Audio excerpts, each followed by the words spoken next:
कक्षा 5। विषय है हिंदी। पाठ संख्या है 11। नीति के दोहे। पाठ का नाम है नीति के दोहे। इसका है गृह कार्य। पहले प्रश्न देखते हैं। पहला प्रश्न है, गोविंद से बड़ा किसको बताया गया है? तो गोविंद से बड़ा है गुरु को बताया गया है। दूसरा प्रश्न कि बड़े लोगों की तुलना किससे की गई है? बड़े लोगों की तुलना है हीरे से की गई है। प्रश्न नंबर 3 है, कृष्ण ने किसके साथ मित्रता निभाई थी?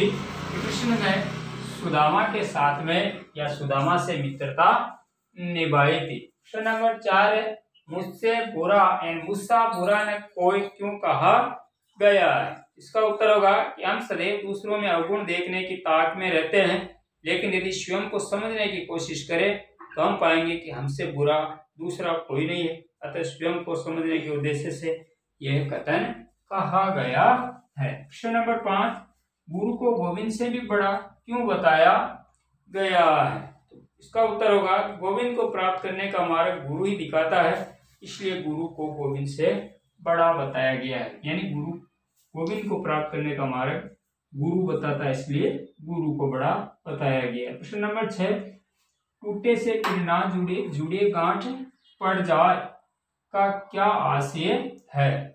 इसका उत्तर होगा कि प्रेम रूपी धागा एक बार टूट जाता है तो फिर पहले की तरह नहीं जुड़ पाता। यदि उन्हें जोड़ने की कोशिश भी की जाए तो गांठ पड़ जाती है, अतः इसे टूटने से बचाना चाहिए।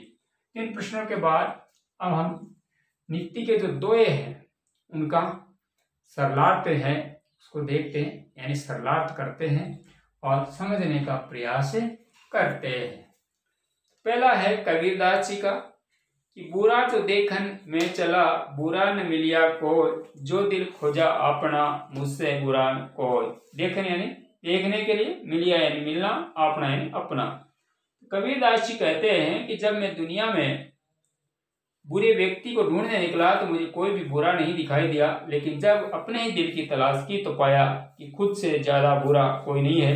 भाव यह है कि स्वयं की बुराई पहले देखनी चाहिए। दूसरा दुआ है, गुरु गोविंद दो खड़े, काके लागू पाए, बलिहारी गुरु आपने, गोविंद दियो बताए।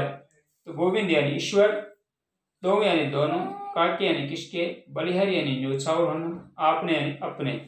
इसका भावार्थ होगा, कबीर कहते हैं कि मेरे सामने गुरु और ईश्वर दोनों खड़े हैं, अब मैं सबसे पहले किसके चरणों को प्रणाम करूं, अर्थात दोनों में से किसे बड़ा मानूं। फिर भी मैंने मन में विचार किया कि मुझे अपने गुरु पर बलिहारी होना चाहिए और उनका उपकार मानना चाहिए, जिसके कारण आज मुझे ईश्वर तक पहुंचने का मार्ग मिला है। तीसरा है, साईं इतना दीजिए जामे कुटुंब समार, मैं भी भूखा ना रहूं, साधु न भूखा जाए। साईं यानी भगवान, कुटुंब यानी परिवार, साधु यानी स्वजन। तो कबीर भगवान से निवेदन करते हैं कि हे भगवान, आप मुझ पर कृपा कर इतना धन दे दीजिए कि जिससे मेरे परिवार का भरण पोषण हो जाए, इसके साथ ही मैं भी भूखा नहीं रहूं और मेरे द्वार पर आए हुए स्वजन का भी सत्कार कर सकूं। इसके अतिरिक्त मुझे अधिक धन नहीं चाहिए। कबीरदास जी के बाद में इसमें है रहीमदास जी।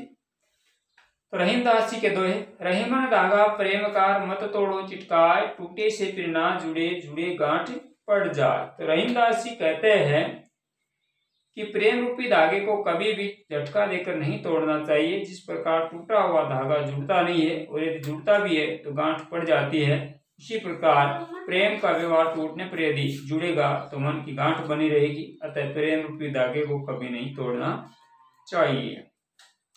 दूसरा है, बड़े बड़ाई ना करे, बड़े न बोले बोल, रहीमन हीरा कब कहे, लाख हमारो मोल। बड़ाई यानी होती है प्रशंसा, बोल यानी खतन, मोल यानी मूल्य। तो रहीम जी कहते हैं कि बड़ा व्यक्ति कभी भी अपनी प्रशंसा स्वयं नहीं करता, वह कभी भी अपने बारे में बड़ा चढ़ाकर बातें नहीं कहता। जिस प्रकार हीरा सबसे महंगा रत्न होते हुए भी अपने मुंह से ये नहीं कहता कि मेरा मूल्य लाख रुपए का है, उसी प्रकार महान व्यक्ति अपने गुणों को स्वयं नहीं बखानते हैं। तीसरा दोहा रहीमदास का, तरवर फल नहीं खात है, सरवर पिए न पान, कह रहीम पर काज हित, संपत्ति संचय सुजान। तरवर यानी होता है वृक्ष, खाता यानी खाता है, सरवर यानी सरोवर, पान यानी पानी, प्रकाश यानी दूसरों के काम के लिए, हित यानी भलाई, संचय यानी संचय करते हैं, सुजान यानी सजन।